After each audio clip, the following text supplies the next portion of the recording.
So we have x squared minus x minus 6 plus x minus 6. And what we're asked to do is to find the minimum point of this function.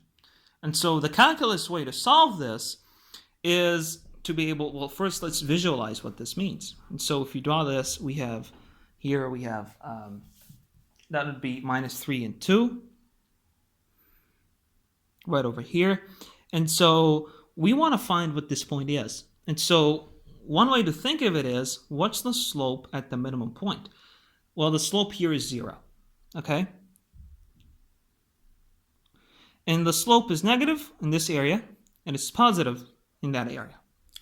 And so because there is no negative sign over here, we duly understand that this is the way the function is curved. If it had a negative, it would go like that, okay? But because the coefficient of x squared is positive, it is like this. And so we understand that at any point in which the slope is equal to 0, we are going to have a minimum extremum point.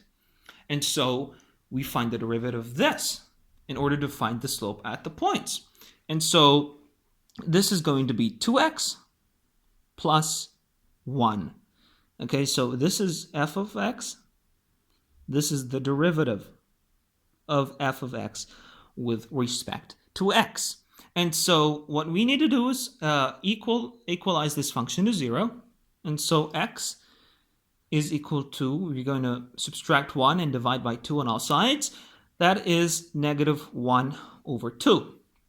And so that is the coordinate of the point at which the slope is equal to 0. And in order to find the y value, we put minus half over here. Let's just try to do that. Let's put 1 minus 1 over 2 squared minus 1 over 2 minus 6. So this is the x coordinate, and this is the y coordinate. This is the calculus-based way of solving for the minimum point and the maximum point. But let's say we want to make sure that our solution is correct. We'd be looking for the slope at the point before it, at any point before our 0 point, and the point after. And so we can choose, for example, point, we have point minus half. Let's choose point minus 1 and point 1.